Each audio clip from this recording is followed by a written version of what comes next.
کہ جو انسان کمائی حلال کمائی کے لیے گھر سے باہر نکلتا ہے تو یوں سمجھیے کہ وہ اللہ کے راستے میں کام کر رہا ہے۔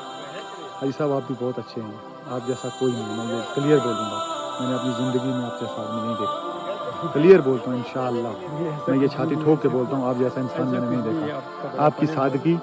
آپ کی سادگی، آپ کا دین سے پیار، آپ کا لوگوں سے اخلاق، یہ بہت بڑا معنی رکھتا ہے ہمارے لیے۔ یہ اصل میں یہ چیز جو ہے نا کہ اگر ہم یہاں آتے ہیں تو صرف آپ کی وجہ سے آتے ہیں۔ جو آپ سسم کی جو سیرت ہے نا، جب سیرت ہم پڑھتے ہیں نا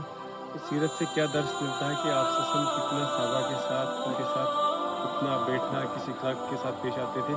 تو اخلاق کی جو تکمیل ہے وہ تکمیل آپ سسم نے اس کو مکمل کیا ہے، مکمل کیا۔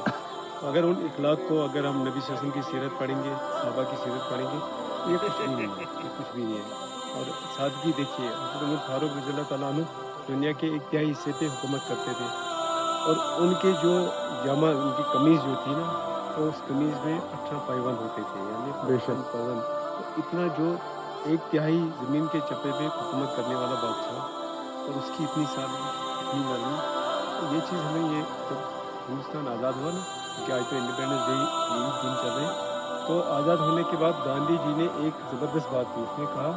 کہ اگر آپ چاہتے ہیں کہ ہم انڈیا پاکستان اور بنگلہ دیش کو یہ ایک ہی ملک دیکھنا چاہتے ہیں اور بہت آگے لینا چاہتے ہیں، تو ہمیں یہاں پہ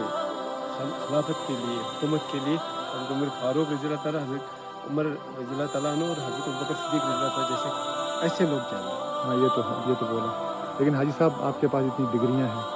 آپ نے اچھا خاصا پڑھا ہے، آپ دین کے راستے میں بہت ٹائم گزارتے ہو، لیکن پھر بھی اتنے ڈاؤن ٹو ارتھ ہم نے نہیں دیکھا، نہیں ایسا میں نہیں حقیقت ہے، بول رہا ہوں، بس نہیں، یہی سیرت ادھر سے ہم ہی ہے۔ آتے ہیں تو صرف آپ کی وجہ سے آتے ہیں۔ ابھی ہمارے پاس ٹائم کم تھا لیکن میں صرف آپ سے ملنے کے لیے یہاں آیا کہ اسحاق بھائی سے آپ سے ملاقات ہو کے واپس چلے جائیں گے، پھر دوبارہ کب موقع ملے گا اس کا نہیں بتا سکتے، تو آپ بھی انشاءاللہ اگر موقع ملا تو ہمارے گھر میں ضرور آنا۔ ضرور آئیں گے، وہاں اپنا گھر ہے، انشاءاللہ ضرور آئیں گے، چھٹیوں میں انشاءاللہ ٹائم ملے گا تو ضرور آ جائیں تو گے۔ اور حاجی صاحب کوئی یوتھ کو کوئی میسج دینا چاہو گے آج کے یوتھ کو؟ ہاں، یوتھ کو ایک چیز ہے نا، یہ جو ہماری جنزی جو نا اس وقت جنریشن ہے یوتھ ہے، کیونکہ ہمارا جو کنٹری ہے سب سے زیادہ یوتھ ہمارے کنٹری کے اندر ہے، انڈیا کے اندر ہے۔ تو ہمارے یوتھ سے ہمارے لوگوں کے بہت زیادہ تعلقات ہیں، ایک انسپریشن جڑی ہے، اور اس میں کیا ہے کہ ہمارا یوتھ جو ہے نا آ، ایک جو آج کل جو ہے نا موبائل کے ساتھ زیادہ ہمارا یوتھ جو ہے نا اٹیچ ہوا ہے، تو موبائل سے نکل کے ان کو جو اپنا پاور ہے جو انٹلیکٹ ہے، یعنی ہمارے یوتھ کو ٹیلنٹ کی کوئی کمی نہیں ہے، وہ دنیا میں انقلاب برپا کر سکتے ہیں، یہ پوری دنیا کو جو ہے نا دنیا کو پڑھا سکتے ہیں، دنیا کو یہ ایک وہ امن جو ہے نا امن جس کے لیے لوگ ترس رہے ہیں بشرطے وہ۔ موبائل کا صحیح استعمال ہاں، کریں تو۔ موبائل کا صحیح استعمال بھی کرنا، ٹیکنالوجی سے دور نہیں لیکن ٹیکنالوجی کا شکار نہیں ہونا، ہاں یہ تو ٹیکنالوجی بات کا، صحیح ہے۔ کیونکہ موبائل فون کو ٹیکنالوجی کو اپنے قبضے میں رکھنا کہ بلکہ یہ نہیں ہے کہ ٹیکنالوجی ان کو کھا جائے، بلکہ یہ ٹیکنالوجی کا استعمال کرے لیکن ٹیکنالوجی کا شکار نہیں ہونا۔ یہ تو صحیح، بہت بڑھیا حاجی صاحب، آپ سے مل کے بہت مزہ آیا، شکریہ، تھینک یو۔ بس